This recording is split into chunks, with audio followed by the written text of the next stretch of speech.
सियासत से supreme court तक वक्फ संशोधन कानून को लेकर बहस छिड़ी हुई है। इन सब के बीच वक्फ की संपत्तियों पर अतीक अहमद के कुनबे के अवैध कब्जे का मामला भी काफी तूल पकड़ चुका है। प्रयागराज के सल्लाहपुर में सुन्नी वक्फ बोर्ड के करीब 50 करोड़ की जमीन पर आज भी अतीक और अशरफ के रिश्तेदारों का कब्जा है।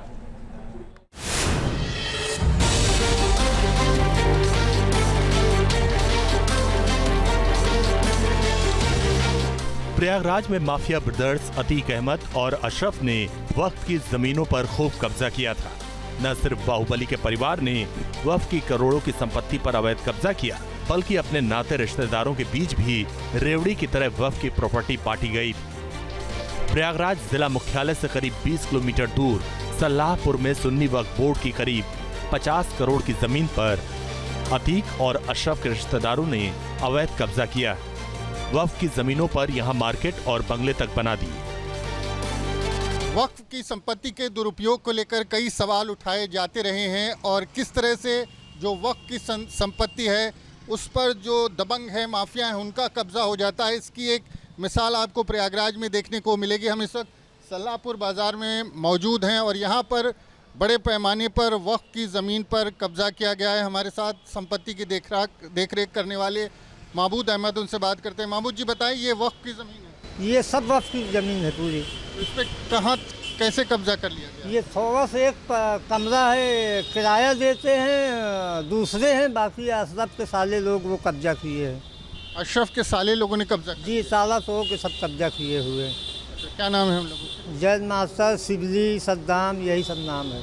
ये ज़मीन जो ये संपत्ति है इसका तो किराया वक्फ को मिल रहा है, लेकिन इधर जो इस तरफ आपको दिखाएं, जो ये संपत्ति इधर ये शटर आपको दिखाई दे रहे हैं और अंदर काफ़ी गहराई है, मार्केट है जिस पर कब्जा कर लिया गया है। और जो महबूद अहमद हैं वो बता रहे हैं, आप देखें तो अंदर मार्केट दिखाई देता है, इस पर ताला लगा करके कब्जा कर लिया गया है। और ये घटना हाल की है, तो किस तरह से वक्फ की संपत्तियों की लूट अभी भी जारी है उसकी एक मिसाल यहाँ प्रयागराज में देखने को मिलती है। तो जो महबूद अहमद हैं वो बता रहे थे कि प्रयागराज में जो जिस वक्त की वो देखभाल करते हैं उसकी 50 करोड़ से अधिक की संपत्ति अतीक और अतीक के जो गैंग से जुड़े लोग हैं, अतीक के जो परिवार से जुड़े लोग हैं, उन्होंने कब्जा कर रखी है और लगातार उसकी लड़ाई भी वो लड़ रहे हैं और कई बार इसमें तमाम मुकदमे भी दर्ज हुए हैं। सल्लाहपुर में वक्फ की संपत्ति की देखभाल करने वाले महमूद अहमद का कहना है कि दबंगई के दम पर वक्फ संपत्ति को कब्जाने का खेल अभी भी चल रहा है। कुछ दिन पहले अशरफ के रिश्तेदारों ने वक्फ से जुड़े एक और मार्केट पर कब्जा कर लिया। विरोध करने पर उनको एक बार फिर धमकी दी गई। महमूद ने बताया कि उन पर पहले भी हमला किया गया था। गणपति पे तमंचा भी सताया गया, लेकिन कोई मनोबल आज तक उनका गिरा ही नहीं है अशरफ के साले का। आज भी धमकी दे रहे हैं कि तुम्हारे मतवल्ली को मार देंगे, मतवल्ली से पैसा दिलवाओ, 5 करोड़ 2 करोड़, जो भी मन में आता है इसी तरह भगते रहते हैं। उन्होंने वक्फ की संपत्ति पर कब्जा कर लिया। वक्फ की संपत्ति पे कई बीघा कब्जा किए थे। लमसम 20-25 करोड़ की ज़मीन तो क्या नाम है मुफ्त कराई गई है, बाकी अभी भी कब्जा किए हुए हैं।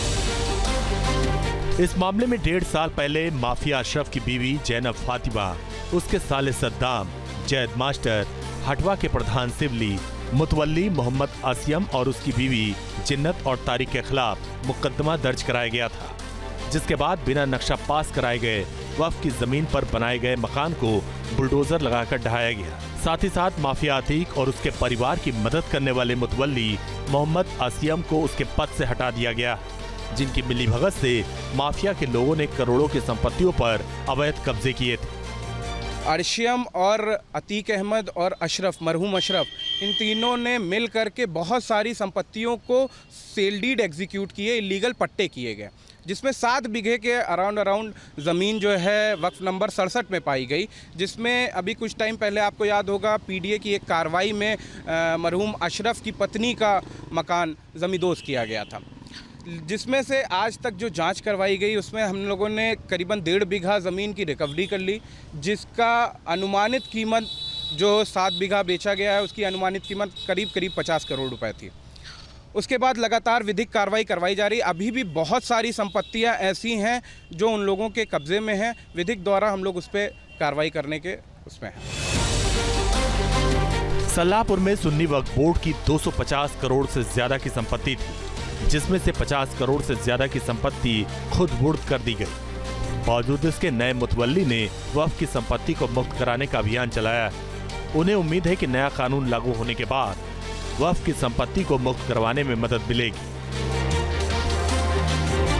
प्रयागराज से मानवेंद्र प्रताप सिंह के साथ team news nation. News nation अब व्हाट्सएप पर। खबरों के ताजा अपडेट के लिए न्यूज नेशन के इस QR कोड को स्कैन करें।